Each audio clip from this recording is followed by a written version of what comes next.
دوستو بنی اسرائیل میں ایک بہت ہی نیک اور صالح بزرگ تھے اور ان کا ایک بچہ تھا جو نابالغ تھا اور ان کے پاس فقط ایک گائے کی بچیاں تھی۔ دوستو ان بزرگ نے اپنی وفات کے قریب اس بچیا کو جنگل میں لے جا کر ایک جھاڑی کے پاس یہ کہہ کر چھوڑ دیا کہ اے اللہ، میں اس بچیا کو اس وقت تک تیری امانت میں دیتا ہوں کہ میرا بچہ بالغ ہو جائے۔ دوستو اس کے بعد ان بزرگ کی وفات ہو گئی اور بچیا چند دنوں میں بڑی ہو کر درمیانی عمر کی ہو گئی اور بچہ جوان ہو کر اپنی ماں کا بہت ہی فرما بردار ہوا اور انتہائی نیکوکار ہوا۔ دوستو اس نے اپنی رات کو 3 حصوں میں تقسیم کر رکھا تھا۔ ایک حصہ میں سوتا تھا اور ایک حصہ میں عبادت کرتا تھا اور ایک حصہ میں اپنی ماں کی خدمت کرتا تھا اور ہر روز صبح کو جنگل سے لکڑیاں کاٹ کر لاتا اور ان کو فروخت کر کے 1/3 رقم صدقہ کرتا اور 1/3 اپنی ذات پر خرچ کرتا اور 1/3 رقم اپنی والدہ کو دے دیتا۔ دوستو ایک دن لڑکے کی ماں نے کہا کہ میرے پیارے بیٹے، تمہارے باپ نے میراث میں ایک بچیا چھوڑی تھی جس کو انہوں نے فلاں جھاڑی کے پاس جنگل میں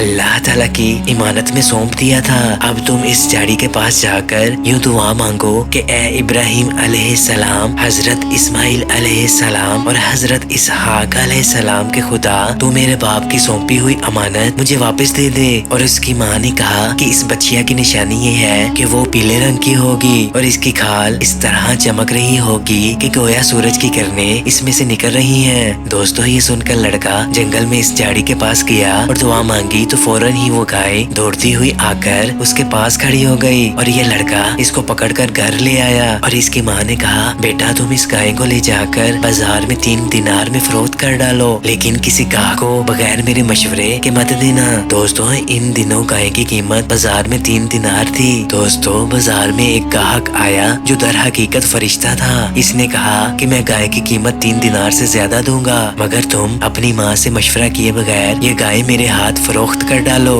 مگر لڑکے نے کہا کہ تم خواہ کتنی بھی زیادہ قیمت دو مگر میں اپنی ماں سے مشورہ کیے بغیر ہرگز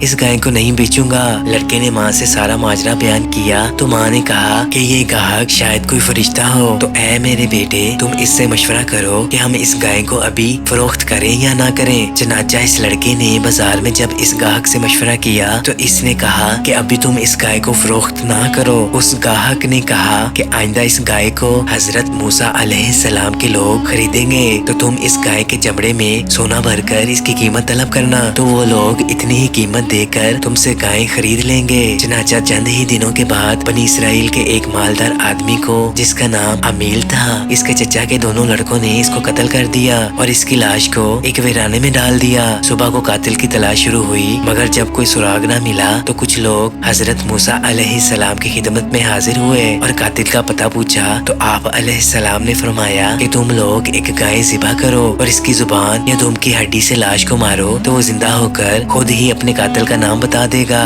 دوستو یہ سن کر بنی اسرائیل نے گائے کے رنگ اور اس کی عمر وغیرہ کے بارے میں بحث و کریت شروع کر دی اور بالآخر جب وہ اچھی طرح سمجھ گئے کہ فلاں قسم کی گائے چاہیے تو ایسی گائے کی تلاش شروع کر دی، یہاں تک کہ جب یہ لوگ اس لڑکے کی گائے کے پاس پہنچے تو ہو بہو یہ ایسی ہی گائے تھی جس کی ان لوگوں کو تلاش تھی۔ چنانچہ ان لوگوں نے گائے کو اس کے چمڑے میں بھر کر سونا اس کی قیمت دے کر خریدا اور ذبح کر کے اس کی زبان یا دم کی ہڈی سے مقتول کی لاش کو مارا تو وہ زندہ ہو کر بول اٹھا کہ میرے قاتل میرے چچا کے دونوں لڑکے ہیں جنہوں نے میرے مال کی لالچ میں مجھے قتل کر دیا۔ دوستو یہ بتا کر وہ نیک آدمی پھر مر گیا۔ چنانچہ ان دونوں قاتلوں کو قصاص میں قتل کر دیا گیا اور مرد صالح کا لڑکا جو اپنی ماں کا فرما بردار تھا دولت سے مالا مال ہو گیا۔ دوستو اس پورے واقعے سے بہت ہی عبرت انگیز اور نصیحت خیز باتیں اور احکام معلوم ہوتے ہیں کہ اللہ تعالیٰ کے نیک بندوں کے چھوڑے ہوئے مال میں بڑی خیر و برکت ہوتی ہے۔ دوستو دیکھ لو کہ اس مرد صالح نے صرف ایک بچیا چھوڑ کر وفات پائی تھی مگر اللہ تعالیٰ نے اس میں اتنی برکت عطا فرمائی کہ ان کے وارثوں کو اس ایک بچیا کے ذریعے بے شمار دولت مل گئی۔ اور دوستو دوسری نصیحت یہ ہوتی ہے کہ اس مرد صالح نے